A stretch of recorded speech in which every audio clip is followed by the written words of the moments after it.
የሞት ጥላ ከአዶናይ ንጉሴ ዘአዶኒ በእውነተኛ ታሪክ ላይ የተመሰረተ።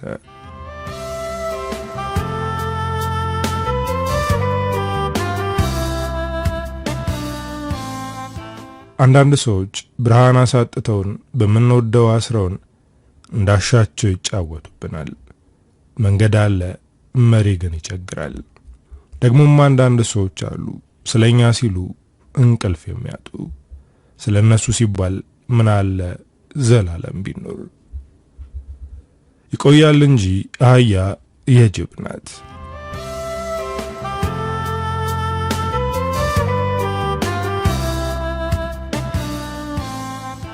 ቁጭ ካለበት ከጀበና ቡና የያዘውን ቡና እየተጎነጨ የዩኒቨርሲቲ ወዳጁ የሆነውን መላኩን በመጠባበቅ ላይ ሳለ ነበር መላኩ ከስፍራው ተገኝቶ ሰላም የተባባሉት። እና እንዴት ነው ያሬዶ አለና ቡና የምትሸጠው ወጣት ሴት ቡና እንድታቀርብለት ጠየቃት። አለው መላ እና በእናት ቤቱ የሚሆነኝ ይመስላል አለ ያሬድ ስጋት እየገባው። ቤቱ አረ ምርጥ ነው፣ እንደውም በቅርቡ የተለቀቀ ቤት ነው። አጋጣሚው ነው እንጂ እንዲህ በቀላሉ የሚገኝ ግቢ አይደለም ብሎኛል ደላለው። አንዲት ሴት ነበረችበት፣ ሀገር በመቀየሯ ምክንያት ነው እንጂ የለቀቀችው። ቤቱ ጥሩ ቤት ነው፣ አትስጋ ሲል መላኩ የተባለው ወዳጁ ገለጻ አደረገለት። ያሬድ ማለት የመቀሌ ተወላጅ ሲሆን ጎበዝ ተማሪ በመሆኑ ምክንያት በጅማ ዩኒቨርሲቲ ገብቶ ትምህርቱን ተከታትሏል። መላኩም ቢሆን ጎበዝ ተማሪ የነበረ የያሬድ የጅማ ዩኒቨርሲቲ ብቸኛ ወዳጁ ነው። አሁን ላይ ሁለቱም ትምህርታቸውን ጥሩ በሚባል ደረጃ ጨርሰው ተመርቀው ወጥተው በአዲስ አበባ ውስጥ በተለያዩ ኤንጂኦዎች ተቀጥረው በመስራት ላይ ይገኛሉ። መላኩ አዲስ አበባ ኮተቤ ተብሎ የሚጠራው ሰፈር ተወላጅ ልጅ ሲሆን እሱ ቤተሰቦቹ ቤት ላይ በመኖር ላይ የሚገኝ የያሬድ ጓደኛ ነው። ያሬድም ሆነ መላኩ ተመርቀው ከወጡ ገና 1 ዓመታቸው ነው። ጥሩ ውጤት ስለነበራቸው የሥራ ዕድል ለማግኘት አንዳችም ነገር አላዳገታቸውም። ያሬድ 22 ተብሎ ከሚጠራው ሰፈር ለተወሰኑ ወራቶች ተከራይቶ ቢኖርም አሁን ግን የሚኖርበት ሰፈር መሸታ ቤቶችና የወሲብ ንግድ የበዛበት ቺቺኒያ ተብሎ ከሚጠራው ሰፈር በመሆኑና ምቾት ስላልሰጠው ቤት ቀይሮ ኮተቤ ወዳጁ መላኩ ሰፈር ለመግባት ወስኖ ቤት በማፈላለግ ላይ ይገኛል። በዚህም የተነሳ ነው ዛሬ ላይ 02 ኮተቤ ተብሎ ከሚጠራው ከነመላኩ ሰፈር የተገኘው። እንደውም ያው መጣል ደላለው አለና መላኩ በእጁ ለደላላው ምልክት ሰጠው። ደላላውም ወደ ጀበና ቡናው መጥቶ ተቀላቀላቸው። ቡና ጠጣ በማለት ያሬድ ግብዣ አቀረበለት። አዎ ረጠጣለው፣ የኛው ስራ ያለ ቡና አይገፋም አለና ደላላው ቡናውን አዘዘ። መላኩም እና ቤቱ አሪፍ ነው የምትለኝ? በነገራችን ላይ ታዬ ያሬድ ይባላል። ቤቱን የፈለኩት ለሱ ነው፣ ጓደኛዬ ነው አለውና ከደላላው ታዬ ምላሽ ይጠብቅ ጀመር። አዎ ቤቱ ጥሩ ቤት ነው፣ እዛ ግቤ የገባ ሰው አይወጣም። ይህም ቤት የተገኘው እንደነገርኩ በስራ ምክንያት እዛ ቤት የነበረች ልጅ ለቃ ነው። አባትየውና አንድ ሴት ልጃቸው ምናምን ናቸው የሚኖሩት። የተቀሩት 3 ቤቶች ደግሞ ተከራዮች የሚኖሩባቸው ናቸው አለው። አንዴ መላኩን አንዴ ደግሞ ያሬድን እየተመለከተው። በሰማው ነገር ደስተኛ የሆነው ያሬድም በቃ እንሂድና እንየዋ በማለት ደላላው ታዬን እየተመለከተ ፈገግ አለ። ቡናውን ጠጥተው ከጨረሱ በኋላ ደህንነት ተብሎ ወደሚጠራው ሰፈር በታዬ መሪነት አመሩ። ትንሽ ከተጓዙ በኋላ ታዬ ካለው ቦታ ደርሰው ታዬ በሩን አንኳኳው። ብዙም ሳይቆይ ከወደ ውስጥ በሩ ተከፈተና አንዲት ሴት ብቅ ብላ አቤት ስትል ታዬን ገልመጥመጥ አደረገችው። ጋሽ ደምስ ያለ እንዴ ብሎ ጥያቄውን አስከተለ። የሉም ስራ ናቸው፣ ግን ልጃቸው አለች አለችው ያቺ በሩን የከፈተችላቸው ሴት። አስተያየቷና ሁኔታዋ የተጠራጣሪ ሰው ሁኔታ ነበር። በዚህም ያሬድ ግር ተሰኘ። አለመኖራቸውን በሩን ከከፈተችላቸው ሴት የተረዳው ታዬ ስልኩን በማውጣት ጋሽ ደምሴ በመባል ወደሚታወቁት ሰው ስልኩን መታው። ትንሽ ከጠራ በኋላ ተነስቶ ሄሎ የሚል ጎርነን ያለ ድምጽ ከታዬ ጆሮ ዘለቀ። ሰላም ጋሽ ደምሴ፣ በሌላኛው ስልክ የደወልኩሎት አይደል? ደላላው ታዬ ነኝ። ቤቱን ላይ አንድ ሰው መጥቶ ነበር። ሆኖም ግን እርሶ ከቤት የሉም ተባለን አላቸው ታዬ ደላላው ማንነቱ ያቅበዘበዘው። ሰራተኛዋ አለች አይደል? ታሳያችሁ፣ የአይኔ አበባ በላትና አገናኘኝ አሉት ጋሽ ደምሴ የተባሉት የቤቱ አከራይ። የአይኔ አበባ ማናት? በሩን ለከፈተችው ሴት የታዬ ጥያቄ ነበር። እኔ ነኝ። ምን ነው አለች አይኔ አበባ ደንገጥ ያለች። እንኪ አውሪያቸው፣ ጋሽ ደምሴ ናቸው አለና ስልኩን አቀበላት። ሄሎ ጋሼ አለች ስልኩን ተቀብላ። ወዲያውም ሽሺ ብላ ለታዬ ስልኩን አቀበለችው። ታዬም ታሳያችሁ ብለውት ስልኩን ዘግቶ እነ ያሬድን ኑን ንግባ ብሎ አስከትሏቸው ወደ ውስጥ ዘለቁ። ገብተውም ከግቢው ዋና በር በስተግራ የሚገኘውን ቤት እንዳዩት ያሬድ ከአንዳንድ ወዶት የተባለውን ዋጋ ከጋሽ ደምሴ ጋር እንዲያደራደረው ታዬን ጠየቀው። ሆኖም ግን ቤቱን ተከራይታ ከነበረችው ሴት የተጨመረበት 500 ብር ብቻ እንደነበር ነገረው። ቤቱን ስለወደደው ቀብድ ሰጥቶ ተያይዘው ከቤቱ ወጡ። ለታዬም የሚገባውን የደለለበትን ኮሚሽን ሰጠው። በነጋታው ረፋድ ላይ በአፋጣኝ ያሬድ በፒካፕ መኪና ዕቃውን አስጭኖ ከጋሽ ደምሴ ቤት ተገኘ። መላኩም መጥቶ ዕቃ ለማውረድ ሲሉ የሰፈር ልጆች ግን እኛ ካላወረድም ብለው ሙጥኝ አሉ። ኧረ ተው ግን እየተዋወቅ እንደዚህ ይደብራል አላቸው መላኩ በምግባራቸው በግነው። ድርቅ ማለታቸውን የተመለከተው ያሬድም ዋጋ ተስማምተው እንዲያወርዱ ፈቀደላቸው።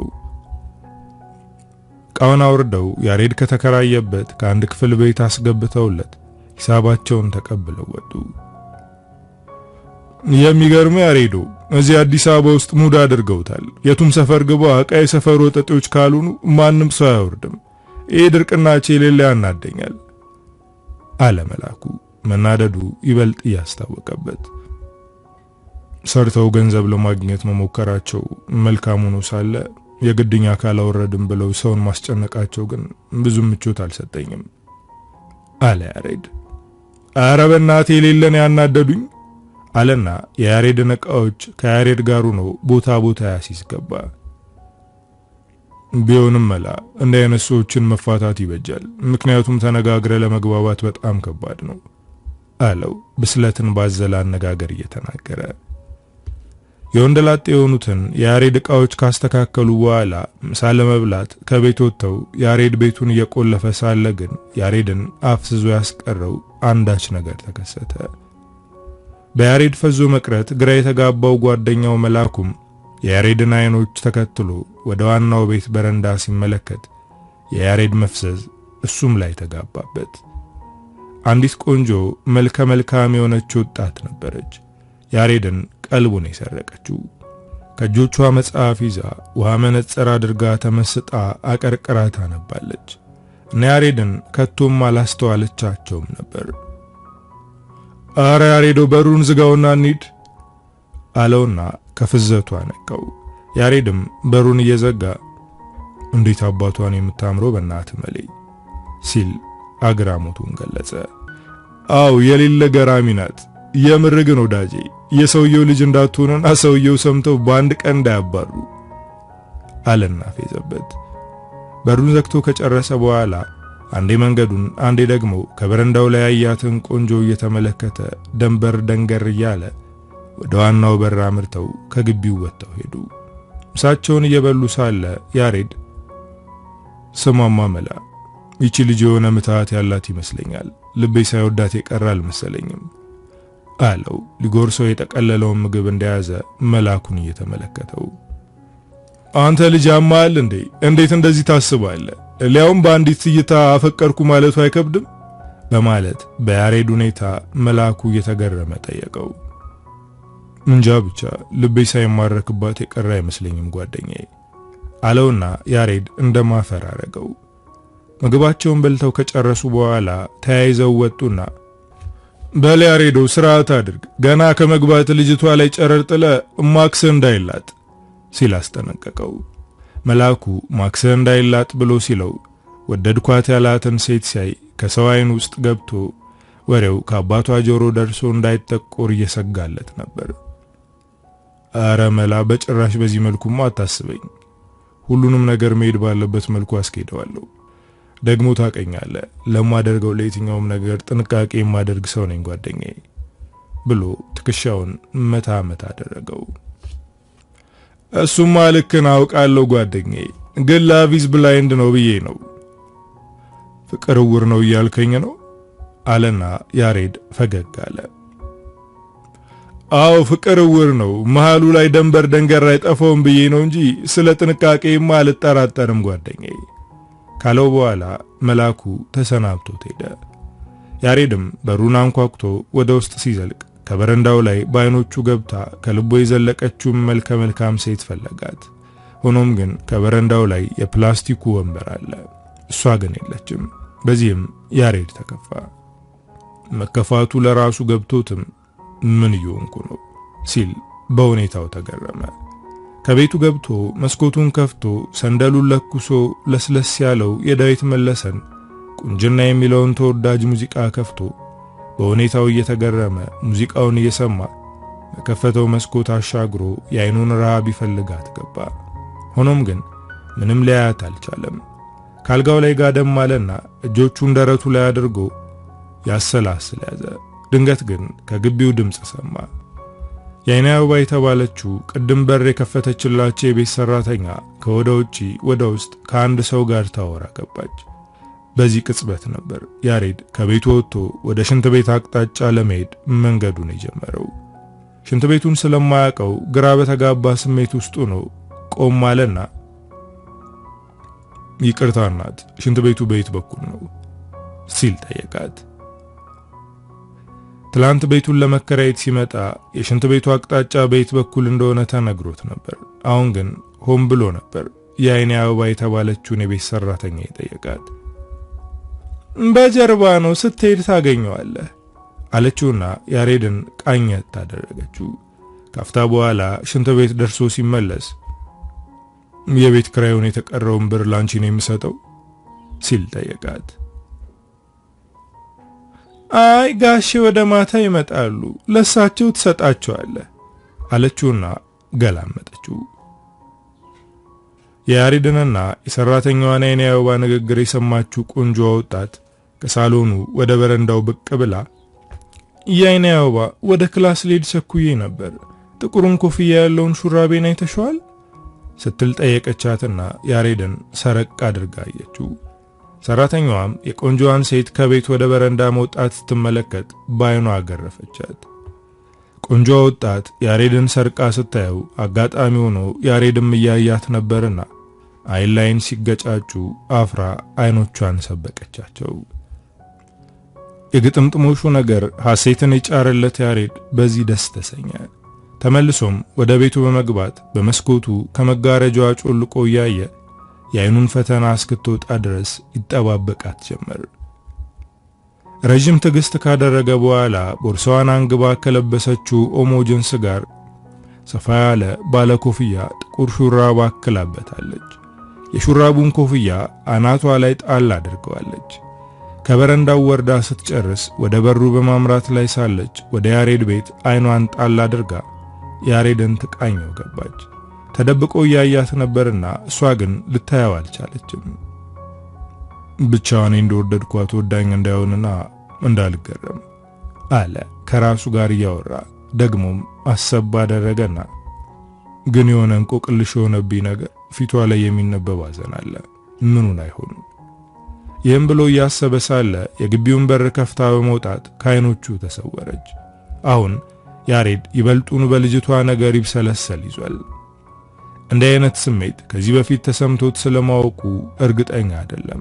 በዚህ ሁኔታ ውስጥ ሳለ ነበር ሰዓቱ ነግዶ የቤቱ አከራይ የሆኑት ጋሽ ደምሴ የተባሉት ግለሰብ የመጡት። ወደ ግቢው እንደገቡ የያሬድን ቤት ገላምጠውት ወደ ቤታቸው አመሩ። ገና እንደገቡ ነበር የአይኔ አበባ እያሉ በመጮህ የተጣሩት።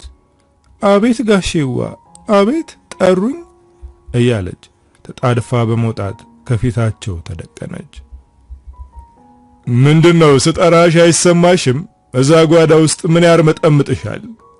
ብለው መቀመጫዋን ቸብ አደረጉት። ተው እንጂ አንቱ አለችና የአፍረት ሳቋን ሳቀችና አይደለም እኮ ጋሼ ጓሮ ዕቃ እያጠብኩ ስለነበር ነው ያልሰማሁት አለቻቸው አንገቷን በአፍረት ሰብራ። ስንት ሰዓት ነው የገባው አዲሱ ተከራይ? ብር ሰጠሽ? ወደ 5 ሰዓት ገደማ ነው የገባው። ብር ለማን ነው የምሰጠው ብሎ ሲጠይቀኝ ለጋሼ ሲመጡ ትሰጣቸዋለህ ብየዋለሁ።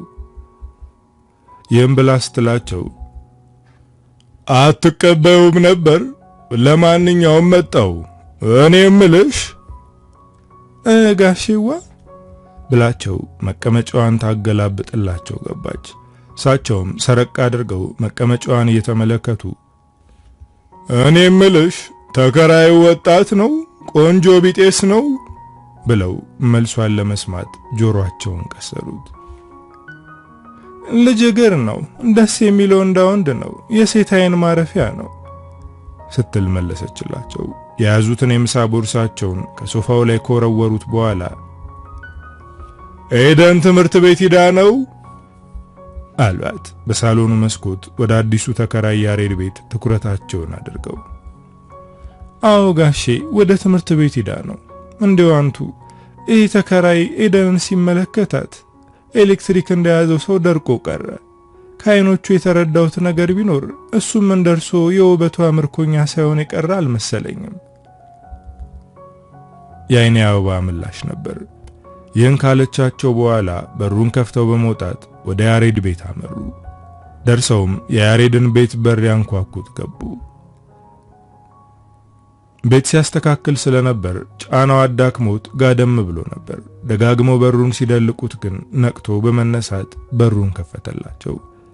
ረዘም ያሉ ሰውነታቸውም ደንደና ያለ አስፈሪ የቀይ ዳማ የሚባል መልክ ያላቸው ሰው ናቸው። ረጅም ሰኮንዶችን በዝምታ ሲያስተውሉት የአይኔ አበባ እንዳለችው ቆንጆና ሎጋ አቋሙ አበገናቸው። ወጣትነታቸውን ቀሰቀሰባቸው። አቤት ሲል ከሰመመናቸው አነቃቸው። እንዴት አመሸህ? እኔ ደምስ እባላለሁ፣ የቤትህ አከራይ ነኝ አሉት ጎርነን ባለው ድምጻቸው። እሺ ደህና መሹ ጋሼ፣ ግቡ አለና ገርበብ አድርጎት የነበረውን በሩን ሙሉ ለሙሉ ከፍቶ እንዲገቡ ጋበዛቸው። እሳቸውም ወደ ውስጥ ዘልቀው ከወንደላጤ ያሬድ ፕላስቲክ ወንበር ላይ ቁጭ አሉ። እና እንዴት ነህ? ቤቱ ተስማማህ? ወደድከው? አሉት አሁንም በጎርናናው ድምጻቸው። አዎ በጣም ወድጄዋለሁ። ቤቱም የግቢውም ጸጥታ በጣም ደስ ይላል አላቸው። ካልጋው አጠገብ ካለው ኮሜዲኖ ለይቶት የነበረውን የተቀረውን የቤት ክራይ ሊሰጣቸው እያነሳው። እሳቸውም ብሩን ሲመለከቱት ትላንት ለሰራተኛ የሰጣት ቀብድ ደርሶኛል አሉት እጁ ላይ ወዳለው ብር እየተመለከቱ። እሺ የተቀረው ብር ደግሞ ይሄው አለና ሰጣቸው። ብሩን ተቀብለውት ከቆጠሩት በኋላ እንግዲህ ቤቴን ሳከራይ እኔ ህግጋቴን አሳውቄ ነው። አንደኛ ማታ በሬ ከ3 ከ30 በኋላ ዝግ ነው። ሁለተኛ የሰው ጋጋታ ቤቴ ላይ እንዲኖር አልፈልግም። ካንተ ጋር ሌሎች 2 የሚከራዩ ቤቶች አሉኝ። እነሱም በህግ ተስማምተው ነው የሚኖሩት። ሌላውና ዋነኛው ነገር የደረሰች ሴት ልጅ አለችኝ። ከሷ ጋር ምንም አይነት ቀረቤታና ግንኙነት እንዳይኖርህ። ቤት የለው እንደላጤ አላከራይም ነበር። ሴት ላጤ ስላጣው ነው አንተ የገባከው። በምልህ ከተስማማን ተቻችለን መኖር እንችላለን። ከህጋቸው ሁሉ ከባዱ ህግ ከልጅ አካባቢ እንዳትደርስ ግንኙነት እንዳይኖር ያሉት ህጋቸው አጥንቱን ሲወጋው ታወቀው። ነገሮችን በጥበብ ሊያስኬዳቸው አሰበና አረ ችግር የለውም ጋሼ፣ እንደወደዱትና እንደፈለጉት ይሆናል። እኔ ስራዬ ማታ ነው የምገባው፣ ስጋት አይግባውት በሕጉ ተስማምቻለሁ። በራስ መተማመኑ ግራ እያጋባቸው ለመሆኑ ስራ ምንድነው በማለት ጠየቁት። አንድ ኤንጂኦ ውስጥ ነው የምሰራው፣ በስራዬም የሂሳብ ሰራተኛ ነኝ አላቸው ፊቱን ፈገግ አድርጎ። ጥሩ እንግዲህ እንዳልኩ በተረፈ እንኳን ወደ ግቢያችን በሰላም መጣ፣ በልወጣቱ ሰላም እደር ብለውት ተሰናብተውት ወጡ። ያሬድ ምንም እንኳን በሰውየው ባህሪ ግራ ቢጋባም ከአሜሪካ ባልተናነሰ የሰጡትን ማስጠንቀቂያ ወደ ጎን አድርጎ የልቡን ምት ሊያዳምጥ ከራሱ ጋር መከረ። ሊያደርገው ካሰበው ነገር አንዱ ስለዚህ ስለ አከራዩ ሰውዬ ጉዳይ እራት እየበሉ ለመላኩ ሊያማክረው ነው። ልብሱን ቀያይሮ ሊወጣ ሲል ወደ ግቢው አንዲት ሴት ስትገባ ተመለከተ። የተመለከታትም ሴት ወፈር ብላ እድሜዋ በ30ዎቹ አጋማሽ የምትገመት ናት። በመስኮቱ አሻግሮ ሲመለከት በበሩ አልፋ ከጎኑ ያለውን ቤት ሰረገላ ቁልፍ ስትከፍት ሰማ። አሃ ተከራይነች ማለት ነው አለ እዛው መስኮቱ ላይ እንደቆመ። ጃኬቱን ከደረበ በኋላ በሩን በመዝጋት ከሚኖርበት ኮተቤ ደህንነት ሰፈር ብዙም ወደማይርቀው ወደ መላኩ ሰፈር ኮተቤ 02 ወክ እያደረገ ወደ መላኩ ስልክ በመደወል ራት እንዲበሉና እንዲያወሩ ቀጠረው። መላኩም ቢሆን ብዙም ሳያስጠብቀው 02 ታክሲው ተራ ጋር ተገናኙና ኬርቲና ሆቴል ተብሎ ከሚጠራው ቤት ገቡ። ራት እዛው እየበሉ ወጋቸውን ማውጋት ጀመሩ። እና ያሬዶ ምንድነው እንደዚህ ውዝግብግብ ያደረገህ ነገር ብሎት መላኩ ሳቅ አለ። የመላኩን መሳቅ የተመለከተው ያሬድም እሱም መልሶ ሳቅ እያለ ምን ያስቃል አለውና በድጋሚ ፈገግ ብሎ መላ ባካ አልቻልኩም፣ ልጅቷ ባንዴ ከውስጥ ገብታለች። ደግሞ ታውቃለህ የሆነ የሚያሳዝን ነገር ያላት ትመስላለች። በቃ የሆነ የከበደኝ ነገር አለ። የያሬድን ሁኔታ የተመለከተው መላኩ ሲሪየሱ ነው እያየው አንተ የምርህን ነው እንዴ? ዛሬ እኮ ነው ያያት። የማላቀውን ያሬድን ሆንክብኝ። ከየት የመጣ ጸባይ ነው? ልባቸውን ከፍተው የፍቅር ጥያቄ ያቀረቡልን የጅማ ዩኒቨርሲቲ ሴቶች ቼክ ያላደረክ ሰው እንዴት በአንዲት እየተያያትን ሴት አፈቀርኩ ብለህ ስትለኝ ይህን እንዴት ልመን? የያሬድ ነገር በጣም እንዳስገረመው የመላኩ ሁኔታ ይናገራል። ቆይ ጠዋት ካያት በኋላ አይታታል? አውርታታል? ብሎ ጠየቀውና የጠቀለለውን እንጀራ ጎረሰው። ወይ ማውራት እንኳን ልታወራኝ ጉዳይ ያለችኝም አልመሰለኝም። ግን ምክንያት ፈጥሬ የአይኔ አበባ የተባለችውን የሰውየውን ሰራተኛ ሳውራት ወደ ውጭ ወጣ ነበር። ሰርቂ ሳያት እሷም ሰርቃ እያየች ነበር። አይላኝ ስንጋጭ ግን አፍራ አይኖቿን ሰበቀች አለው ግራ በገባው ስሜት ውስጥ ነው። ቆይ ልጅቷ ማን ናት? ማለቴ እዛ ቤት ውስጥ ምንድን ናት? የመላኩ ጥያቄ ነበር። የሰውየው ልጅ ናት መሰለኝ። ሰውየው አውርተውኝ ነበር። የቀረውን ብር ሊወስዱ ቅድም ቤት መጥተው ነበር። ታውቃለህ ግን የሆኑ የደርግ ወታደር ነገር ናቸው። ይህን ሲለው መላኩ በያሬድ ንግግር እየሳቀ እንዴት እንደዚህ አልክ አለው። አላደል በቃ አንድ ክፍል ቤት አከራይተውኝ ቢሮክራሲ ያበዙብኝ። ብታይ መላ በቃ ሰዓት ገደብ ምናምኑ ሳያንስ በስተት እንኳን ወደ ልጄ እንዳታማተር ሲሉ ልቤን አልሰበሩትም መሰለ። መላኩ የያሬድን ገጽታ ሲመለከት በድንገት ሳያስበውና ሳይዘጋጅ ያሬድ ድንገት ያያት ሴት ከልቡ እንደገባች ተገነዘበ። ጓደኛውን ሊረዳውና በሚያስፈልገው ነገር ሊያግዘው ለራሱ ቃል ገባ። እንዲህም አለው፣ ይኸውልህ ያሬዶ መሆን ያለበት ይሆናል። በራሳችን መንገድ ልጅቷን ኮንታክት እናደርጋታለን። አትስጋ። ደግሞ አንተ ከኔ በላይ በፈጣሪ ላይ እምነት አለ። ስለዚህ አሳስብ ጓደኛዬ ብሎ ካበረታታው በኋላ የወዳጅነት የሆነ ከልብ የመነጨ ፈገግታውን አሳየው። ያሬድም ጓደኛው መላኩ ሞራሉን ስለገነባለት አመሰገነው። ምሽቱ 2:30 ሲልም መላኩ ግማሽ መንገድ ሸኘው። ያሬድም ከመኖሪያ ቤቱ ደርሶ የግቢውን በር ያንኳኳ ያዘ። ብዙም ደጅ ሳይጠና የአይኔ አበባ የተባለችው ያከራዩ የቤት ሰራተኛ በሩን ከፈተችለት። ስታየውም አይኗን ጥላበት ተቅበዘበዘችና እንዲገባ ጋበዘችው። ደህና መሸሽ አላት በለውሳስ ድምፅ። እግዚአብሔር ይመስገን አለችው እሷም ዝግ ባለ ድምጽ። የግቢውን በር አልፎም አይኑን በየአቅጣጫው ሲያማትር ያቺን በቅጽበታዊ እይታ አይቷት የወደዳትን ወጣት በድጋሚ ከበረንዳው ተቀምጣ መጽሐፍ ስታነብ ተመለከታት። አንገቱን ወደ እሷ ሰብሮ ውበቷን እያደነቀ ከቤቱ በር ደረሰ። መለስም ብሎ በሩን እየከፈተ ደግሞ ወደ በረንዳው አይኖቹን ልኮ ሊመለከታት ሲል እኒያን የደርግ ወታደር ናቸው ያላቸውን የቤቱን አከራይ የሳሎኑን መጋረጃ ከፍተው ከውስጥ ወደ ውጭ ሲያዩ ተመለከታቸው። ራሱን ያሬድ ፈጥነ ግባ በማለት ወደ ቤቱ ዘው ብሎ ገባ። ወዲያው ስልኩ ጮኸ። ሲመለከተው ጓደኛው መላኩ ነበር። ሄሎ መላ አለው በቤቱ መጋረጃ ሰርቆ ፍቅሩን እየተመለከታት። ያሬዶ ገባህ? ገብቻለሁ ውዴን ሰርቄ እያየኋት ነው። ሰውየው ገና ስገባ በአይናቸው እየተከተሉኝ ነው አለ ያሬድ አሁንም ማየቱን ሳያቆም። በልበል አንተ ማስክ እንዳታስልጥ። መላኩ ይህን የሚለው አከራይቱ አይተውት ነገር እንዳይበላሽ በማሰብ ነው። እና ነገ ስራ ነህ? አዎ መላ በጠዋት ውጪ ነኝ። በቃ እኔም ስራ ነኝ። ወደ ማታ ከስራ በኋላ እንገናኛለን። ለማንኛውም እንደዋወል። እሺ ጥሩ መላ በል ሰላም እደር ጓደኛዬ። እሺ ደህና ደር ያሬዶ ተባብለው ስልኩን ዘጉት። ከዚህም በኋላ ነገሮች በየራሳቸው መንገድ ሄዱ ያዙ። ወራቶችም ሲቆጠሩ ያሬድን ተከራይቶ ከሚኖርበት ግቢ ውስጥ የሚሆነው ነገር ትኩረቱን ይስበው ጀምሯል። ይሄ የሆነበት ዋነኛው ምክንያት ደግሞ ስሟን እንኳን በቅጡ የማያውቃትን ግን ደግሞ ልቧን ግሶ ጭንቀቱ ያደረጋት ወጣት ሴት ሁኔታ ነበር።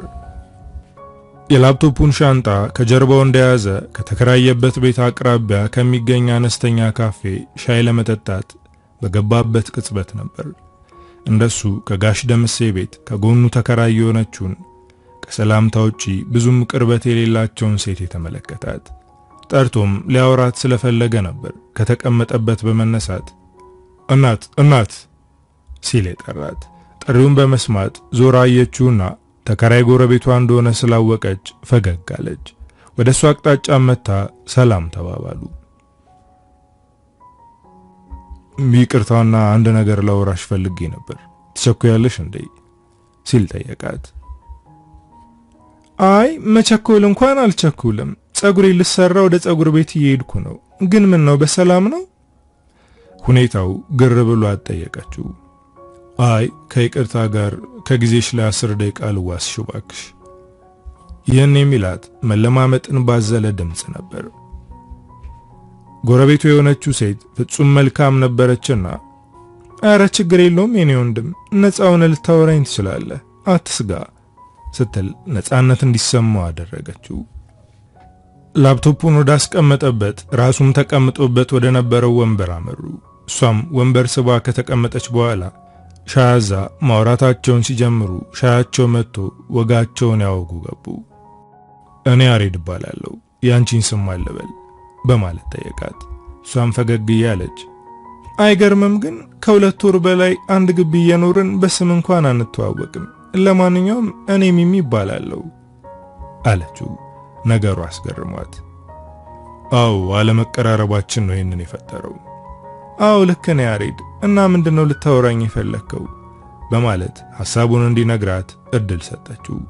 እሱም ግን እባክሽ ሚሚ በእኔና ባንቺ ይቅርና እንደ ወንድምና እህት ሆነን እናውራ።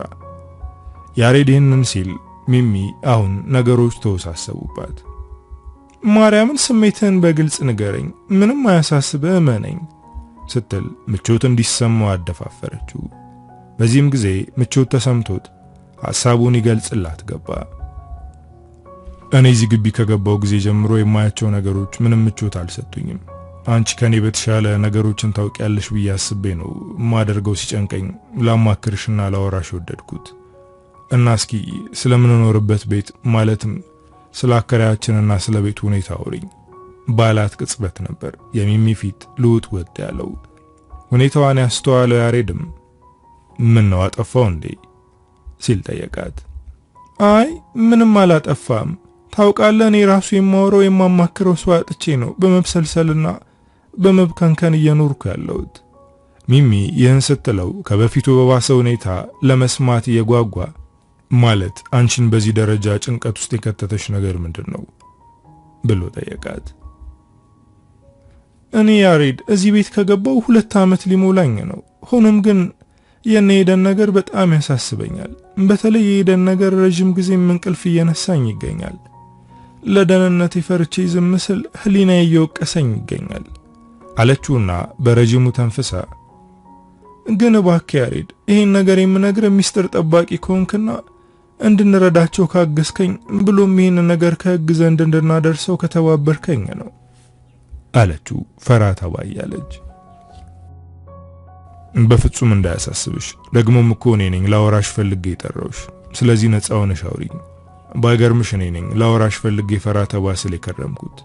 ሲመስለኝ ፈጣሪ ነው አቀራርቦ እንድናወራ እያደረገን ያለው። ግን ይቅርታና ኤደን ማናት አላት አሁንም ለመስማት ሰፍ ያለ። ይኸውልህ ኤደን ማለት ምናልባት አስተውላት ከሆነ ሁልጊዜ በረንዳ ላይ ቁጭ ያለች መጽሐፍ የምታነበው ልጅ ናት። እሷ ማለት በብዙ ውጣ ውረድና እንግልት ያለፈች ያለች ልጅ ናት ማለት ስትይ አላት ሚሚ በአዘን ተውጣ ያወራችሁ እንዳለ ሲረዳ። አቶ ደምሴ ማለት እንደምታየውና እንደምታስበው አይነት ሰው አይደለም። ጋሽ ደምሴ ብሎ የሚጠራቸውን ሰው ሚሚ አንተ ብላ ስትጠራቸው ያሬድ በጣም ተደናገጠ። ያልተገለጠለት ነገር ግን የሆነ የተደበቀ ነገር እንዳለ ልቡ መስክሮለታል። በዝምታ ውስጥ ነው ሚሚን ይሰማት ገባ። የሰው አውሬ ታውቃለህ? የሰው አውሬ ማለት የኛ ቤት አከራይ ነው ደምሴ የተባለው የእድሜ ባለጸጋ ነገር ግን ቅሌታም ሰው ነው። ኤደን ከሷ ውጪ ታናሽ እህት አለቻት። ታዲያ እቺ ታናሽ እህቷ ከቤት መውጣት አትችልም። ይሄ የሆነው በተፈጥሮ በደረሰባት እክል ነው። ይህን ስትል በመሃል ያሬድ ገብቶ በተፈጥሮ የደረሰባት እክል ስትይ አላት ግልጽ እንድታደርግለት ፈልጎ። በተፈጥሮ ማለትማ ገና ስትወለድ መራመድም ሆነ እጆቿን መጠቀም አትችልም። ይሄ የተፈጥሮ አደጋ ነው። በተፈጥሮ እጆቿም እግሮቿም ሰልለዋል።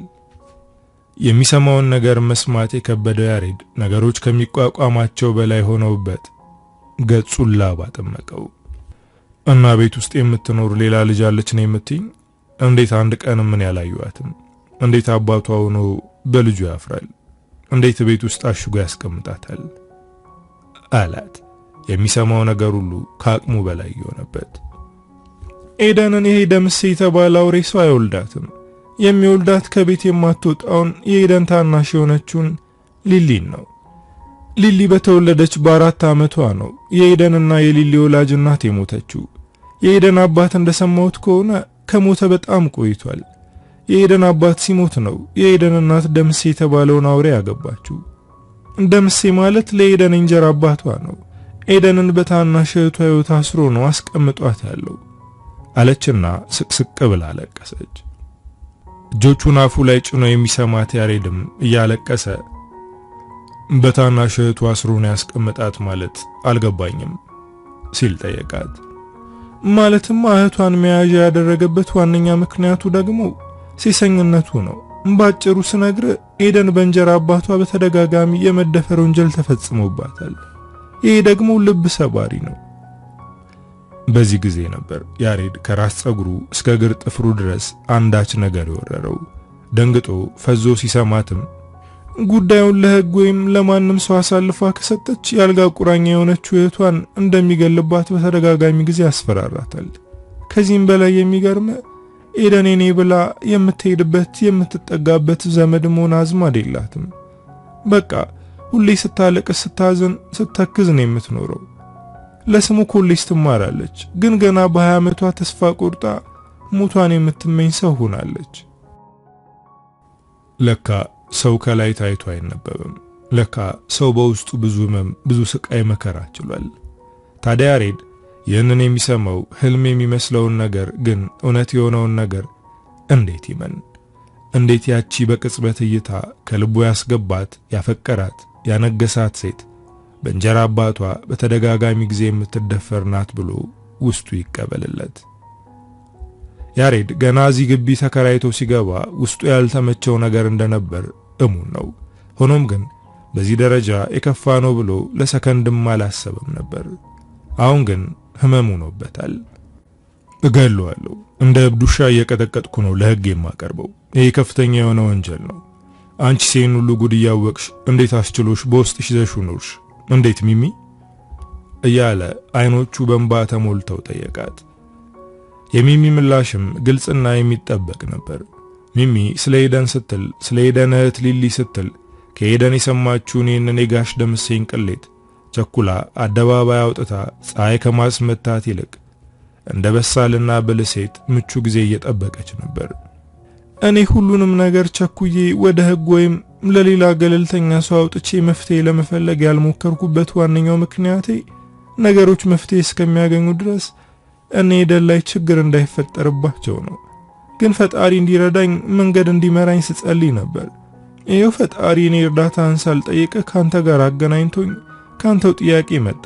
ይሄ ማለት ደግሞ እኔ እስከገባኝ ድረስ ፈጣሪ ካሉበት መከራ ሊያወጣቸው ጊዜ የደረሰ ይመስለኛል በማለት ሰከን ብላ አስረዳችሁ። አንቺ ግን ይህን እንዴት አወቅሽ? ማንስ ነገረሽ? ሲል ያሬድ መስቀለኛ ጥያቄ ጠየቃት። እኔ የሆነ ልክ ያልሆነ ነገር እንዳለ ይሰማኝ ነበር። አንድ ቀን ግን እንደለመዱት ሊደፍሯት ፈልገው ከትግል ብዛት ይመስለኛል የኤደን ልብስ ተቀዳዶና ጸጉሯ ተበታትኖ ተንጨዋራ ተመለከትኳት። በዚህ ጊዜ ላወራት ሞከርኩ፣ ግን አልቻልኩም። የሰውየው ቅምጥና ወሬ አመላላሽ የሆነችው ሰራተኛዋ የኔ አበባ ደረሰችብኝ። የዛን ቀን እንቅልፍ መተኛት አልቻልኩም። ትምህርት ቤት ስትሄድ ውጭ ጠብቄ አወራኋት። ግልጹና ልታወራኝ አልቻለችም።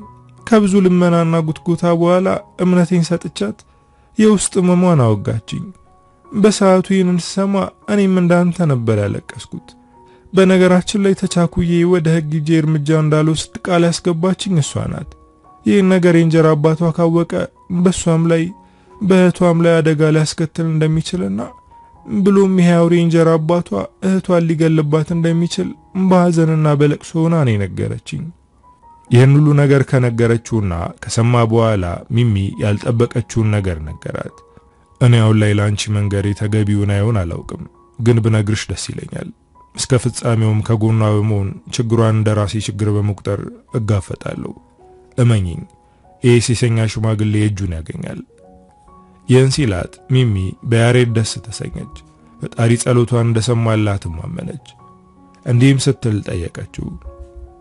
እኔ እናንተ የሁለት እህትማማቾች ሕይወት ከፈጣሪ ጋር ልንታደግ መንገድ እየጀመርን ነው። ልትነግረኝ የፈለከው ነገር ካለ በግልጽ ንገረኝ። እሱም ትንሽ ካመነታ በኋላ የውስጡን አፍርጦ ነገራት። ግር ሊልሽ ይችላል። እኔ እዚህ ሴሰኛ ሰውዬ ቤት ተከራይ ሆኜ በመጣሁበት በመጀመሪያዋ ቀን ነበር ኤደንን ከበረንዳው ላይ መጽሐፍ እያነበበች አይቻት የወደድኳት። እንዴትና በምን ሁኔታ እንደሆነ አላውቅም። በቃ ለሷ የማላውቀው ስሜት ተሰማኝ። ከዛች መጀመሪያ ካዩዋት ቀን አንስቶ ሐሳብ ይሆናለች። ከምልሽ በላይ አፍቅሬያታለሁ። በምንም ሁኔታ ምንም ቢፈጠር ምንም እንድትሆን አላደርግም። ይሄ ፍቅሬ ሐቅ ነው። በሰማችሁ ነገር ሚሚ ስለ ኤደን ደስ ተሰኘች። የኔ የምትለው ሷታ በእንጀራ አባቷ በተደጋጋሚ በሚደርስባት ያስገድዶ መድፈር ክብሯ ብቻ ሳይሆን ስነ ልቦናዋ ክፉኛ የተገፈፈው ኤደን ከለላ የሚሆንላትን ሰው ፈጣሪ እንዳዘጋጀላት ስትረዳ ስለ ኤደን ፈጣሪን አመሰገነች። አንተ ጥሩና መልካም ወንድ ነህ። የደረሰባትን የመደፈር አደጋ ሰምተህ እንኳን ለሷ ያለህን ስሜት አልቀየርክም። እንዲሁም ስለሷ ጠበቃ ከለላ ሆንክላት። ከጎኗ ልትቆምላት ቃልህን አጸና። ይሄ ማለት ደግሞ ከአፍ ሳይሆን ከልብ የሆነ እውነተኛ የፍቅር ስሜት ነው። ይህን ንጹህ የሆነ የልብህን መሻት ፈጣሪ ፈጽምልህ፣ ኤደንና እህቷንም ካሉበት መከራ ያውጣቸው ስትል ልባዊ ምኞቷን ገለጸችለት። እሱም በመሃል እኔ ለፍቅር ታላቅ የሆነ አክብሮት አለኝ። በዚህች 2 ወር ውስጥ የሆንኩትን ሁሉ አውቀዋለሁ። በዚህ ደግሞ ደስ ይለኛል። አንድ ቀንም ቢሆን አውርታኝም ሆነ በሙሉ አይኗ አይታኝ አታውቅም። እኔ ግን ልቤን እየተከተልኩ ነበር። አውሬ የሆነው እንጀራ አባቷ ያቆሸሸውን ገሏን ፈጣሪ አንጽቶ እንደሚሰጠኝ አምናለሁ። አሁን ግን ማሰብ የምፈልገው ስለ ፍቅሬ ሳይሆን ስለ ችግሯ ካለችበት የጨለማ ሕይወት አውጥቼ ብርሃንን እንድታይ ማድረግ ነው የምፈልገው። ደግሞም ይሆናል። ለዚህም እግዚአብሔር ምስክሬ ነው አለና 2 እጆቹን አነባብሮ ወደ ሰማይ አንስቷቸው አምላኩን አመሰገነ። ያሬድ ተቻክሎ ነገሮችን እንዳያበላሽና ስተት እንዳይሰራ አበክራ ሚሚ ተማጸነችው። ንዴቱን ችሎም ቢሆን ለኤደን ሲል ጋሽ ደምሴ ላይ ምንም አይነት ነገር እንደማያደርግ ቃል ገባላት። ከዚህም በኋላ ያሬድና ሚሚ ነገሮችን በጥበብና በማስተዋል ሊያደርጉ ተስማምተው ተለያዩ። ያሬድም ይህን ሰው ሲሰማው ዘግናኝ የሆነውን የኤደንን እንጀራ አባት ምግባር ለጓደኛው ለመላኩ ነገረው። መላኩም በሰማው ነገር ማመን እስኪሳነው ድረስ ተደነቀ፣ ዘገነነውም። በአቶ ደምሴ አስነዋሪ ቅሌትም አይምሮው ታመመ። ስለ ኤደንና ስለ እህቷም ከሚባለው በላይ አዘነ። በአፋጣኝ ለሕግ ማሳወቅ እንዳለባቸው ለያሬድ ቢነግረውም ያሬድ ግን በተረጋጋ መንፈስ ሆኖ ማድረግ ስላለባቸው ነገር ነገረው። ከሚሚም ጋር ስለደረሱበት ስምምነት ነግሮ መላኩን አረጋጋው። በመጨረሻም መላኩ በያሬድና በሚሚ ሐሳብ ተስማምቶ አብሯቸው ነገሮችን ከግብ ለማድረስ ይተጋ ጀመር። ሚሚና ያሬድ ተደዋውለው ከሰፈራቸው ራቅ ባለ አንድ ቦታ ላይ ተገናኝተው ካወሩ በኋላ ሚሚ መገናኛ ስለሚገኘው ኤደን ስለምትማርበት ኮሌጅ ለያሬድ መረጃ ሰጠችው። ያሬድም ከምትማርበት ኮሌጅ በመገኘት ሚስጥራዊ በሆነ መንገድ ስለ ኤደን ማጣራት ሲያደርግ ኤደን ከተማሪዎቹ የተገለለችና አንድ የሴት ጓደኛም ሆነ የወንድ ጓደኛ የሌላት ጭምት መሆኗን ደረሰበት። አስተማሪዎቿም ወላጇ ናቸው የሚባሉትን አቶ ደምሴን በማስጠራት ስለሷ ሁኔታ ስለ ድባቴዋ ከሳቸው ለማወቅ ቢጥሩም አቶ ደምሴ የእናቷ ሞት ያስከተለባት ጭንቀት ለዚያ አብቅቷታል ሲሉ አድበስብሰው እንዳለፉት ከአንዳንድ አስተማሪዎቿ ለመረዳት ችሏል። ይህን ካደረገ በኋላ ነበር ያሬድ የፍቅሩን ፍርሃት እንደምንም ተቋቁሞ ወደ ኤደን መቅረብ የጀመረው። ሰዓቱ 11 ሰዓት ከ30 ገደማ ይላል። ኤደን ከምትማርበት መገናኛ ከሚገኘው ኮሌጇ በእግሯ እያዘገመች እየተብሰለሰለች ኮተቤ ወደሚገኘው መኖሪያ ቤቷ ማቅናት ጀመረች። ከምትማርበት ኮሌጅ ጀምሮ በድብቅ ሲከታተላት የነበረው ያሬድም እስራኤል ኤምባሲ ጋር ስትደርስ ከኋላዋ ራመድ አለና አጠገቧ ደርሶ እንዴት ውለሻል? ሰላም ነው? በማለት ሰላምታ አቀረበላት። እሷም አስተውላ ከተመለከተችው በኋላ ሰላም እንዴት ውለሃል? አለችው። የሰላምታውን ምላሽ ስለሰጠችው ውስጡ ደስ ተሰኝቶ ከትምህርት ቤት ወደ ቤት እየሄድሽ ነው መሰለኝ፣ ግን ምን ነው በእግርሽ አይርቅሽም? ብሎ መግቢያ ንግግሩን ጀመረ። አይ ክላስ በማላመሽ ጊዜ እንደዚህ በጊዜ ስወጣ ከራሴ ጋር እየተነጋገርኩ ወክ ማድረግ ያስደስተኛል። ገና ጊዜ ስለሆነ ነው በእግሬ የሚሄደው ብላ ለጥያቄው በቂ ምላሽ ሰጠችው። በዚህ ልክ ታወራለች፣ ከሰው ጋር ትግባባለች ብሎ ያላሰበው ያሬድ በሁኔታዋ ተደነቀ። አይ ጥሩ ነው፣ እኔም ብዙ ጊዜ ወክ ቢጤ ማድረግ እወዳለሁ እንዳላትም ዛሬ ምን ተገኘ እባክህ? ከሁለት ወር በላይኛ ቤት ተከራይተህ ስትኖር አንዴ እንኳን ሳታወራኝ እንዴት ዛሬ ልታወራኝ ኃይሉን አገኘ? አለችና የተከፋውን ፊቷን ለጊዜውም ቢሆን ከመከፋቷ አላቀው ፈገግ አለች። ስትስቅ ውበቷ ይበልጡን ይፈነጠቃል፣ የሳሷ አጥንቶችን ያለመልማል። በቃ ባጭሩ መኖርን ያስመኛል። ያሬድም ላይ በኤደን ፈገግታ የተነሳ የተፈጠረው ይሄው ነው። ከምንም በላይ ያሬድን ያስገረመው ልታወራው ልትቀርበው ትፈልግ እንደነበር ከንግግሯ መረዳቱ ነው።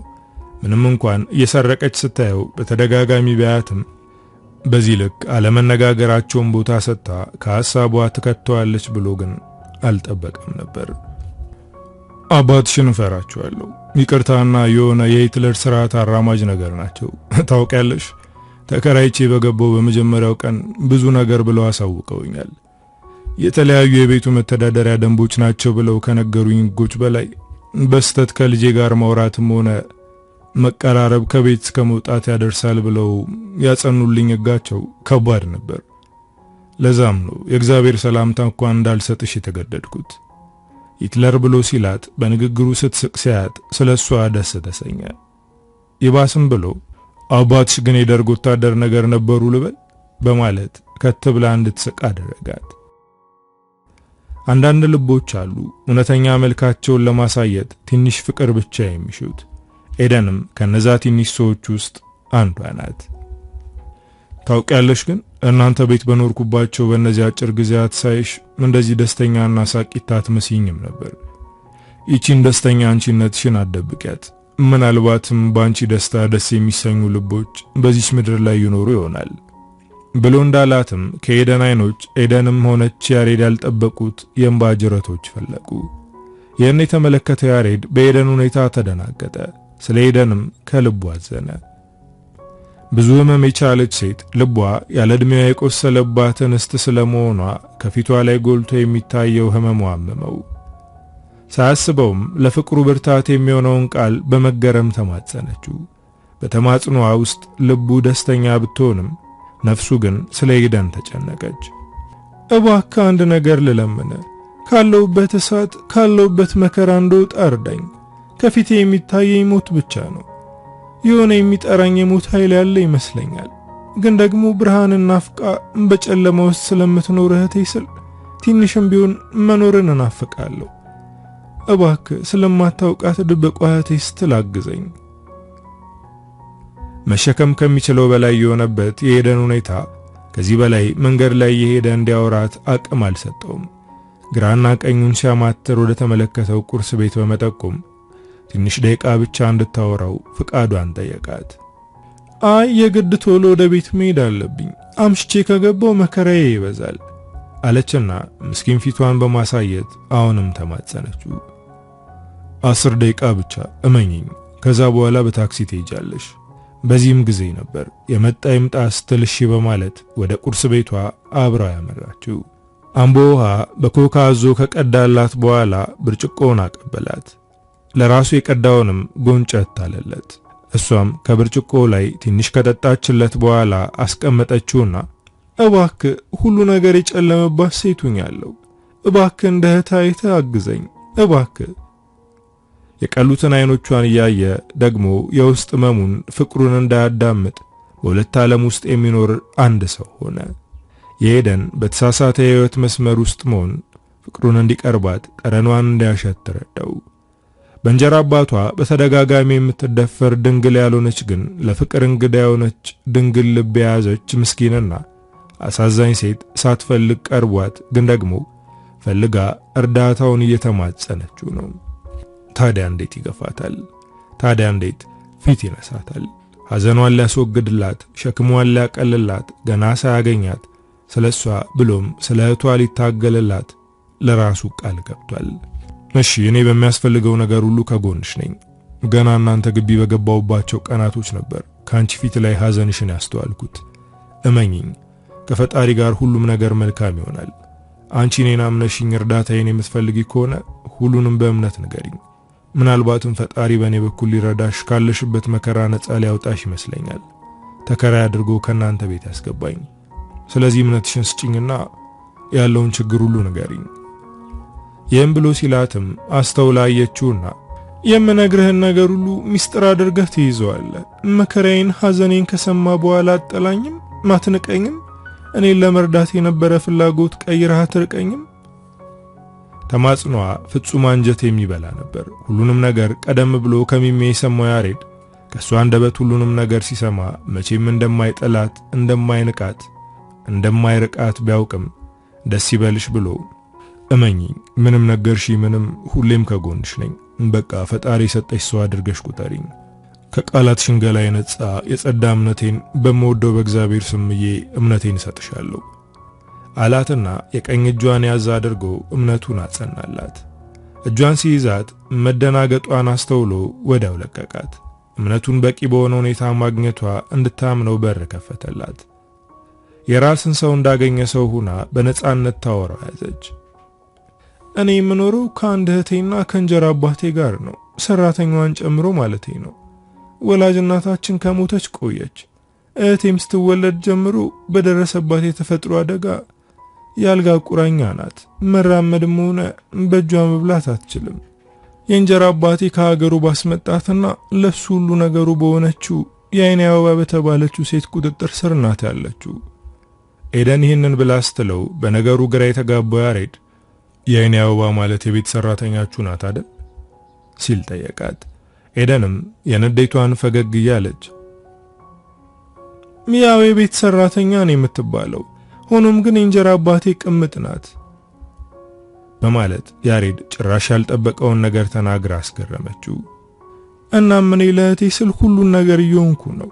እህቴን እገላታለሁ፣ አንድ ነገር ለሰው ብታወሪ፣ ከሰው ጋር ብትቀራረቢ የእህትሽን ሬሳ ነው የምታገኙ ብሎ እያስፈራራኝ በፈለገውና ባሻው ጊዜና ሰዓት ይዳራኛል።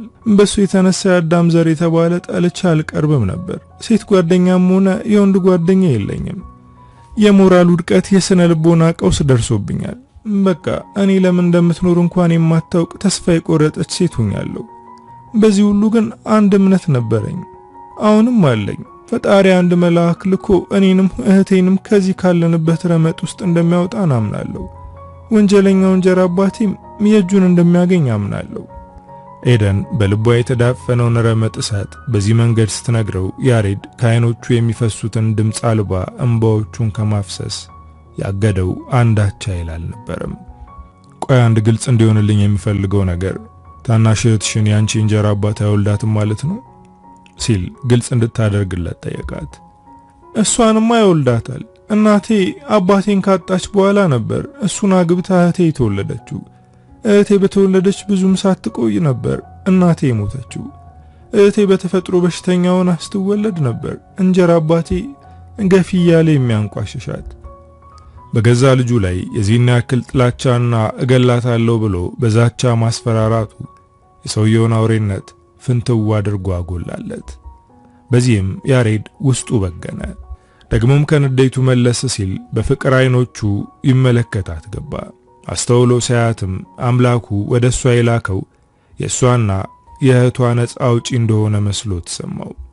ከሱ ጋር ያላትን ቅርርቦሽ ሚስጥራዊ ሊያደርገው ለራሱ ቃል ገባ።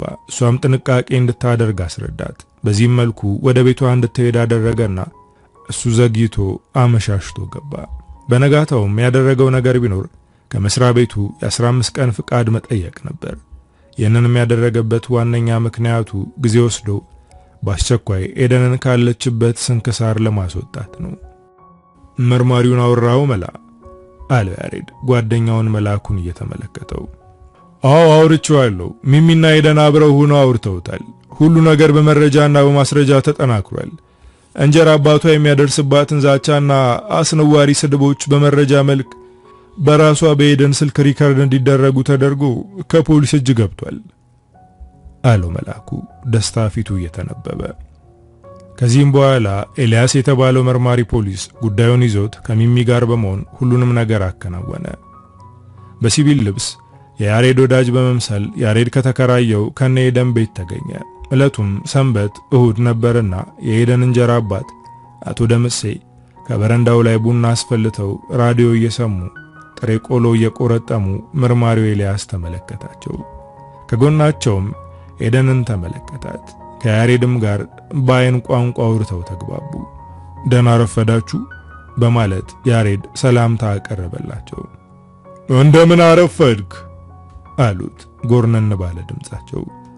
መርማሪው ኤልያስም አንገቱን ሰብቆ የምጸት ሰላምታ አቀረበላቸው። ተነሽ ወደ ቤት ግቢና ሳሎን ሁኚ በማለት ለኤደን ቀጭን ትዕዛዝ አስተላለፉላት። እሷም ምላሽ ሳትሰጣቸው ተነስታ ወደ ሳሎኑ ገባች። አንቱ ደምስ፣ እኔ ግን ይሄ ልጅ ምኑም አይጥመኝም፣ አይነ ውሃው ደስ አይለኝም፣ ሰላይ ቢጤ ነው የሚመስለኝ። ለማንኛውም ቢጠነቀቁት በጎ ነው፣ ኋላ አጉል እንዳያደርጉት። ምን ነው ያየሽው ለየት ያለ ነገር አለ እንዴ ሲሉ ደንገጥ ብለው ጠየቋት። አይ ኤደን ላይ ጥላውን ሳይጥል የቀረ አይመስለኝም። እሷን ሳይ ፍዝዝ ቅርዝዝ ሲል በተደጋጋሚ አስተውየዋለሁ በማለት ቅምጥም የቤት ሰራተኛም አድርገው የሚጠቀሟት የአይኔ አበባ መረጃ ቀበለቻቸው። በዚህም የተደናገጡት አቶ ደምሴ ፈጥነው ወደ ሳሎኑ በመግባት ኤደን ላይ አንባረቁባት። ቀበቷቸውንም በመፍታት ውብ ገላዋን አስቆጡት። ኤደን ግን ሶፋው ላይ በመደፋት አምርራ ከማልቀስ በቀር አንዳች ነገር አልተናገረቻቸውም። በዚያ ያልበቃቸው አቶ ደምሴ ወደ ተከራዩ ያሬድ ቤት በማምራት ገርበብ ብሎ የነበረውን የያሬድን በር በርግደው በመግባት መርማሪው ኤልያስንም ጨምሮ አስደነገጣቸው። በሁኔታው ግራ የተጋባው ያሬድም በስመ አብ ምን ነው አባባ በሰላም ነው? ምን ነው ስርዓት የለም እንዴ ሲል ቆጣ አለባቸው። እሳቸውም ንዴታቸው እየጨመረ ስርዓትማ የሌለህ አንተ ነህ፣ ትሰማኛለህ? ለማንኛውም ከነገ ጀምሮ ቤቴን እንድትለቅልኝ እፈልጋለሁ። ከገጠር የሚመጡ ቤተሰቦች አሉ። ነገ አመሻሹ ድረስ ቤቴን እንድትለቅልኝ እፈልጋለሁ፣ ትዕዛዝ ነው ብለውት ሊሄዱ ሲሉ መርማሪው ኤልያስም በሁኔታው በጣም ተናዶ እንዴ ሕግ የለም እንዴ? እንዴት ነው በአንድ ቀን ቤቴን ልቀቅ የሚባለው? ደግሞስ ችግር ቢኖር ተነጋግሮ መፍታት ነው እንጂ እንዲህ ይባላል እንዴ? ትልቅ ሰው አይደሉ እንዴ? በማለት ከመሄድ ገታቸው። ትልቅ አያድርግህና በገዛ ቤቴ መጥተህ ትሰድበኛለህ? አንተ ምን ቤት ነህ? ከፈለኩ ዛሬ ቤቴን አስለቅቀዋለሁ። በል ሰውዬ፣ ሌላ ነገር ሳይከተል ቤቴን ለቀህ ውጣልኝ። ይባሱኑ ብሎ ንዴቱ የጨመረው መርማሪው ኤልያስም አልወጣም፣ ሕግ የለም እንዴ? በማለት ንዴቱን ገለጸ። ሁኔታውን የተመለከቱት አቶ ደምሴ ነግሬሃለሁ፣ ነገውኑ ቤቴን ነጻ አድርግልኝ ሲሉ ለሄደን ሲል ንዴቱን ችሎ ዝምታን መርጦ ያለው ያሬድ ላይ አንባረቁበት። ወደ ቤታቸው በመመለስም ኤደንን እንዳትሞት እንዳትሽር አድርገው ይቀጠቅጧት ገቡ። ዱላው ከአቅሟ በላይ የሆነባት ኤደንም መጮህ ጀመረች። በዚህ ጊዜ ንዴታቸው ሰይጣናቸው ገደቡን ያለፈው ሴሰኛው አቶ ደምሴ የኤደን ታናሽ እህትን ከዊልቸሩ ላይ በተፈጥሮ የሰለለውን እግሯን በመያዝ ከመሬት ላይ አሽቀንጥረው ጣሏት። እጆቿ ሽባ በመሆናቸው ምክንያት ታዳጊዋ ሕፃን ራሷን ማዳን ራሷን መከላከል ተስኗት የሳሎኑ ሲሚንቶ ወለል አናቷን መታው። ወዲያውም በመጮህ አካላቷን አውረገረጋት፣ አንቀጠቀጣት። ከጭንቅላቷም ላይ ደሟ ይንቆረቆር ያዘ። ይህን ያየችው ኤደንም እሪቷን አቀለጠችው። የኤደንን ጩኸት የሰሙት ያሬድና መርማሪው ኤልያስ ሲበሩ ሲከንፉ ተከታትለው ከሳሎኑ ገቡ። ያሬድ ያየውን ማመን አቃተው። አለች መባሏን እንጂ በአካል አይቷት የማያውቀው የኤደን ታናሽ እህት አይሆኑና ከመሬቱ ላይ ተዘርራለች። ተደናግጠው ወደ ውጭ ሊወጡ ሊያመልጡ ያሉት የኤደን እንጀራ አባትን እንዳትንቀሳቀስ፣ በቁጥጥር ስር ውለሃል፣ መርማሪ ኤልያስ አማረ እባላለሁ በማለት መታወቂያውን አውጥቶ አሳያቸው። ሁኔታዎች ባላሰቡት አቅጣጫና ሁኔታ የሄደባቸው ወስላታው አቶ ደምሴ ባሉበት ደንዝዘው ቀሩ። ከዚህም በኋላ መርማሪው ኤልያስ ወደ ፖሊስ መርማሪ ስልክ በመደወል አምቡላንስና ፓትሮል እንዲላክለት አደረገ። በፍጥነትም የፖሊስ አካላት በፓትሮል በመምጣት የአቶ ደምሴን ቤት ከበቡት። በአፋጣኝም ወድቃ ተጎድታ ጭንቅላቷ ደምቶ ራሷን ስታ የምትገኘውን የኤደንን እህት ወደ ሆስፒታል ወሰዷት። የተፈጠረውን የሰማችው ሚሚም ከሥራ ገበቷ ስትከንፍ መጣች። የተፈጠረውን የሆነውን ሁኔታ የሰማው ጎረቤት መንደሩ ከነኤደን ግቢ በመገኘት ግቢዋን አጨናነቃት። ስለ ሴራው በቂ መረጃ ያለው መርማሪ ኤልያስ ሚሚን እንዳያት ነበር ለማኝነት የጋበዛት። ጎሽ፣ በጣም ጥሩ፣ እንኳንም ቶሎ መጣሽ። አንቺን ነበር የምጠብቀው። ከጠበቅነው በፈጠነ ሁኔታ ወንጀለኛው ከወጥመዳችን በራሱ መንገድ ገብቷል በማለት ለሚሚ ነገራት። ቆይ ምን ተፈጥሮ ነው? ምንድነው የሆነው? አለችው ትኩረቷን ወደ መርማሪው አድርጋ። መርማሪው ኤልያስም የተፈጠረውን ነገር ሁሉ ለሚሚ ነገራት። ሆኖም ግን በዚህ ሁኔታ ላይ ሳሉ አሳዛኝና ልብ ሰባሪ መርዶ ተሰማ። ልብ ሰባሪውን መርዶ በስልክ ቀድሞ የሰማው መርማሪው ኤልያስ ነበር። ግን ምን ብሎ ለማን ይናገር? በዚህ ሁኔታ ላይ ሳለ ግን ሚሚን በቅርበት አገኛት። እንዲህም ሲል ለሚሚ ነገራት። ታዳጊዋ ሕፃን ወደ ሆስፒታል እየተወሰደች በመንገድ ላይ ሳለች ሕይወቷ አልፏል። የሰማችውን ከባድ መርዶ ማመን የከበዳት ሚሚም ከመደንገጧ ብዛት የተነሳ ከመሬቱ ላይ ቁጢጥ ብላ ጭንቅላቷን ይዛ ታነባ ጀመር። መርማሪው ኤልያስም ሰው ትኩረት እንዳያደርግ ጥንቃቄ እያደረገ አይዞሽ፣ የምርመራውን ሂደት እንዳናስተጓጉለው የሰውን ትኩረት አትሳቢ። ይህ ከባድ ሕመምና የሚያሳዝን ነገር ነው። ሐዘኑ ለሁላችንም ቢከብድም እህቷ ኤደን ይህን ሕመም እንዴት መቋቋም እንደምትችል ፈጣሪ ይወቀው አላት። መርማሪው ሳይቀር በሐዘን ልቡ ደምቶ የሰማችውን የሊሊን ሞት እንደምንም ችላ ከፖሊሶቹ ፒካፕ መኪና ላይ እጆቻቸው በካቴና ታስረው ቁጢጥ ብለው ወደ ተቀመጡት ወደ አቶ ደምሴና የዓይነ አበባ አምርታ አንተ አውሬ፣ አንተ የሰው አረመኔ፣ እንኳን ደስ ያለ የአውራ ከከፋይ የሆነችው የምታፍርባት ወደ አደባባይ ወጣ እንኳን ብርሃን አይታ የማታውቀው ሊሊ ከዚህ ዓለም ድካም አርፋለች። ደሞ ሁሌም ያሳድድሃል፣ ሰላም ይነሳል፣ ይፋረድሃል። ኤደንን ባደረስክባት ጭካኔ የተሞላ ያስገድዶ መድፈር ሁሉ የዘራከውን የምታጭድበት ጊዜ ደርሷል በማለት እያለቀሰች አምርራ ተናገረቻቸው። በሚስጥርና በጥንቃቄ ኤደን ላይ ያስገድዶ መድፈር ኃጢአታቸውን ሲዘሩ የኖሩት አቶ ደምሴ ከእሳቸውና ከኤደን ውጪ ነውራቸውን ወደምታውቀው ወደ ሰራተኛቸውና ቅምጣቸው ዞረው ተመለከቱ። ፍጹም ጥንቃቄ ሲያደርጉ የነበሩት አቶ ደምሴ ጉዳቸው ጋድ መውጣቱ አስደነገጣቸው። የተያዙት የእንጀራ ልጃቸውንና ልጃቸው ላይ ጥቃት ፈጽሞ ብቻ መስሏቸው ነበር። አንቺ ተከራይ ሆነሽ ሳለ ምን ቤት ነሽ እንደ የምታናግራቸው? አሁኑኑ ቤታቸውን ያስለቅቁሻል፣ መንቅረው ያስወጡሻል አለቻት ያቶ ደምሴ ግብረ አበር የሆነችው የዓይኔ አበባ። ዝጊ ቅሌታም ልክስክስ፣ ሁሉንም አውቃለሁ። አንቺ ከሳቸው ጋር የምትዳሪ የምትጋደሚ መናኛ ነሽ። ሴት ልጅ ሆነሽ ሳለ በኤደን ላይ የሚደርሰውን ያን ሁሉ ግፍ እያወቅሽ ዝም አልሽ። አንቺማ ምን ታደርጊ? እሱን አግብተሽ ልጅ ወልደሽ ቤቱን የምትቆጣጠሪ መስሎሽ ነበር። አንቺ ብትሆኚ ፍርድሽን ታገኛለሽ።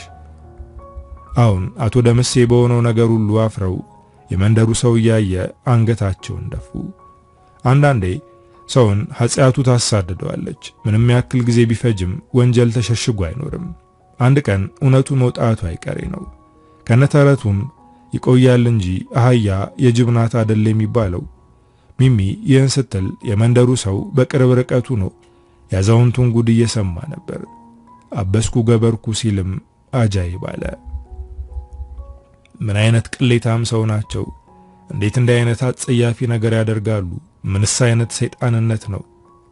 እረ ለሰሚም ይዘገነናል። አይ ሰይጣን ተቆጣጥሯቸው እንጂ በጤናቸውማ እንዳያደርጉም። ብቻ አስነዋሪ ነው እየተባባለ በሰማው ነገር ሁሉ ሰው መደነቁን ይዟል። ከቤት ውስጡ ነው ከሐዘኗና ከለቅሷ ኤደንን እያጽናናት ያለው ያሬድ በመላኩ አማካኝነት ተጠርቶ ኤደንን ከመላኩ ጋር ጥሏት ወደ ሚሚ ጋር ለመሄድ ከሳሎን ወጣ። ከኤልያስ አይኖች አንዳች ነገር የተረዳ የሚመስለው ያሬድ የሆነ ያልተዋጠለት ነገር እንዳለ ከሁኔታው ለመረዳት ብዙም ከባድ አይደለም። ወይ ሚሚሾ ምንድነው ልክ ያልሆነ ነገር አለ አይደል ሲል ጠየቃት። ሚሚም እንቧ እየቀደማት መርዶን አረዳችው። ያሬድ በጣም ያሳዝናል፣ ሊሊ አርፋለች ብላ ስትለው ያሬድ ወሽመጡ ቁርጥ አለ። ስለ ኤደንና ስለ እህቷ ሊሊ ነጻነት ቢታገልም የኤደንን ታናሽ እህት ነጻ ሳያውጣት ብርሃን ሳያሳያት ጨለማ ቀደመው። ሞት ድንገት መጥቶ ሊሊን ወሰዳት። እንባው ከዓይኖቹ እየፈሰሱ ለምን አምላኬ ምን አለ ትንሽ ብታኖራት በማለት ያሬድ ልቡን ሰበረ። ያሬዶ ገና ሆስፒታል ሳደርስ አምቡላንሱ ላይ ነው ነፍሷ የወጣችው። የኔ ምስኪን አንድ ቀን እንኳን ደስተኛ ሆና ሳትኖር በጨለማ ውስጥ እንዳለች ሞት ወሰዳት ብላ እሷም ማልቀሷን ቀጠለች። እሺ እንዴት ነው የምንነግራት? ምንስ ተብሎ ይነገራል? ወይኔ የኔ ምስኪን ሊሊ አለ ያሬድ ስለ ሊሊም ስለ ኤደንም እያዘነ። ከዚህም በኋላ መርማሪው ኤልያስ ለፖሊሶቹ ትዕዛዝ በመስጠት ተጠርጣሪዎቹን ወደ ፖሊስ ጣቢያ እንዲደርሱ አደረገ። ያሬድ መላኩና ሚሚ በመሆን መርዶን ለኤደን አረዷት። የሰማችው ሐዘን መሸከም ያልቻለችው ኤደንም ከመሬት ላይ ወድቃ እየተንከባለለች እሪ ብላ እያለቀሰች ስለ እህቷ ሞት ቃተተች። ራሷ ላይ ከደረሰባት በእንጀራ አባቷ የመደፈር ስብራት በላይ የእናቷ ልጅ ታናሽ እህቷ የሆነችው የሊሊ ሞት ልቧን ሰበራት። ስለ እህቴ ነው የምኖረው እህቴን ብዬ እንጂ መኖር ታክቶኛል፣ የምኖርለት ምንም ምክንያት የለኝም በማለት ከዚህ ቀደም ቀርበው ለጠየቋት ምላሽ ሰጥታ ነበር። ምን ነው አምላኬ የዚህን ያክል ጨከንክብኝ? ተስፋዬ ነበረች እኮ እህቴ የመኖር ምክንያቴ ነበረች እኮ። እናቴንም አባቴንም ወሰድክ። በእንጀራ አባቴ አማካኝነት ሴትነቴን አጣው። በሷ አላማረርኩም ነበር። ምን ነው አምላኬ አንድ እህቴ ለመኖሬ ምክንያት አድርገ በህይወት ብታኖርልኝ ብላ አምርራ ስታለቅስ ያሬድም አብሯት እያለቀሰ ከመሬቱ ላይ ሊያነሳት ብዙ ሞከረ። ሐዘን የሰበረው አካላቷ ግን ያሬድን ከብዶ ከበደው። ምንም እኮ አታውቅም፣ ለኔ ስትል ሐዘኗን መከፋቷን እየደበቀች በለጋ እድሜዋ በውስጧ ብዙ ታመመች። ከደረሰባት አካላዊ ጉዳት በላይ የእናት ፍቅር፣ የአባት ፍቅር ማጣቷ፣ በገዛ አባቷ ፍቅርና እንክብካቤ ትኩረት ማጣቷ አጎደላት። የኔን እህቷን እያንዳንዷን ነገር እያየች ልቧ ተሰበረ። እናታችን ከሞተች በኋላ ምንም ነገር እንደ ልጅ ሳያስደስታት ወደ እናታችን ሄደች። በተደጋጋሚ በገዛ አባቷ እህቷ ስትደፈር ምንም ነገር ማድረግ ሳትችል በመቅረቷ ሁሌም እንደምትቆጭ ትነግረኝ ነበር። ገና እኮ 13 ዓመቷ ነው። እንዴት አምላክ ይጨክንባታል እያለች እያለቀሰች ሐዘኗን ሚስጥሯን ሁሉ ዘረገፈችው። የሚሆነውን የሚሰማው የሚያየው የመንደሩና የአካባቢው ሰው ሁሉ ልቡ ተነካ።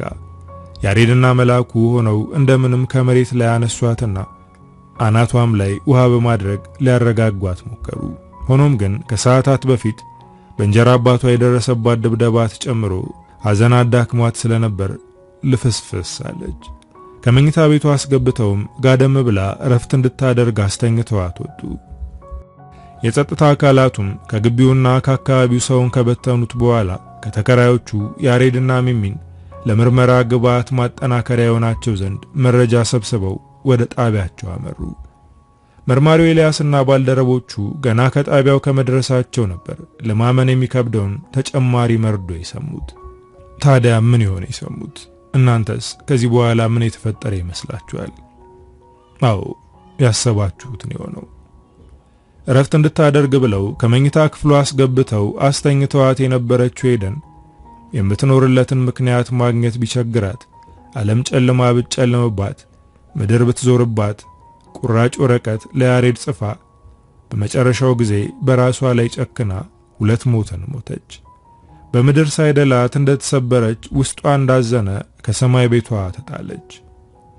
ሚሚና ያሬድ ለያዋት ወደ መኝታ ክፍሏ ባመሩበት ሰዓት ነበር በሚዘገንን ሁኔታ ራሷን በኬብል ገመድ ሰቅላ ሞታ የተገኘችው።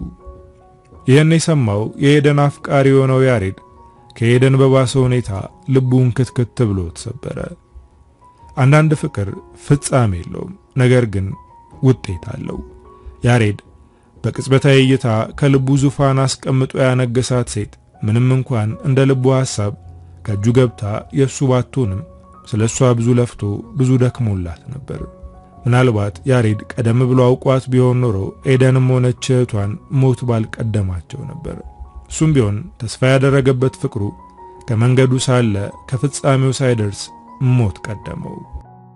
ይህ ታሪክ ከተፈጸመ በኋላ ወንጀለኛው ነው የተገኙት አዛውንቱና ሲሰኛው አቶ ደምሴ ቸኮል በ27 ዓመት ጽኑ እስራት ወደ ወህኒ የወረዱ ቢሆኑም በታሰሩ በ3 ዓመታቸው በጤና እክል ምክንያት በሕግ ጥላ ስር ነው በሕክምና ሲረዱ ቆይተው እሳቸውም ከዚህ ዓለም በሞት ተለይተዋል።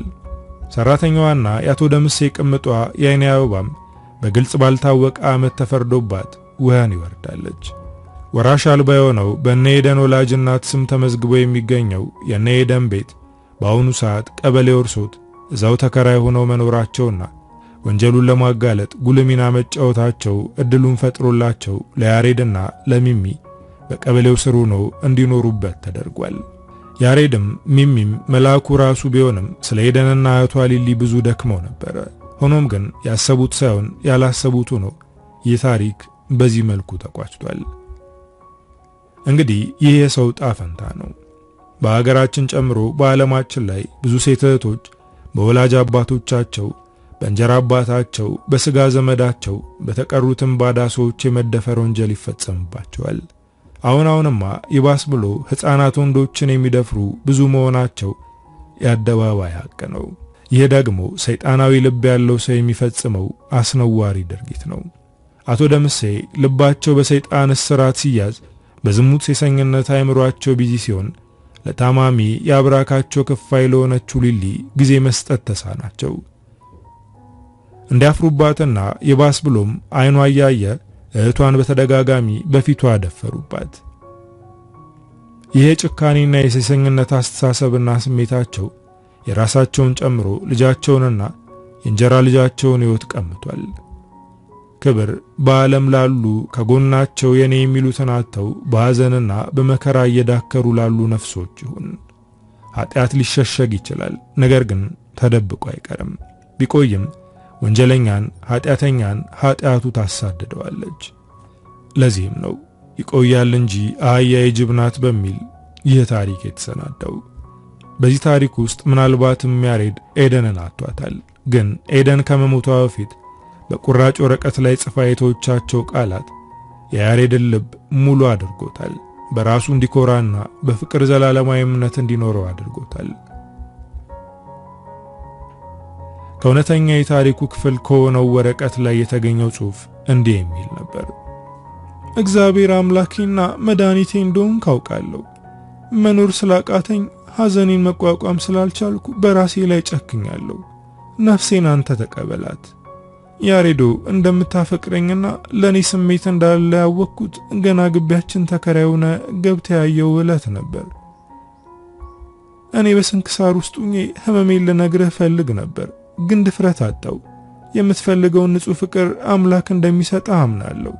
ስለ ሁሉም በጣም አመሰግናለሁ። አንተ ጥሩ ወንድ ነህ።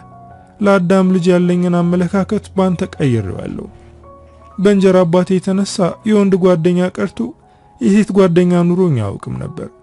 አሁን ግን አመለካከቴን ቀይረዋል። ያንተ አይነቶች መልካም ወንዶች በዚህ ጨካኝ ዓለም ውስጥ አሉ። ሚሚንና ጓደኛህን አመስግንልኝ። ፈጣሪ ከምታስብልህና ከምትሳሳልህ ሴት ዘርህን ያብዛልህ። አፈቅርሃለሁ። በሆነው ሁሉ እግዚአብሔር ይመስገን በማለት ከቁራጭ ወረቀት ላይ የሰፈረው የኤደን እጅ ጽሑፍ ተቋጭቷል። እንግዲህ ሕይወት እንዲህ ናት። ይህ ታሪክ በሆነ ጊዜ በሆነ ቦታ ላይ እዚህ አዲስ አበባ ውስጥ ተፈጸመ። ፍቅር ፍጻሜ የለውም፣ ግን የሕግ ፍጻሜው ፍቅር ነው። የሞት ጥላ ተፈጸመ። አዶናይ ንጉሴ ዘአዶኒ እንደጻፈው።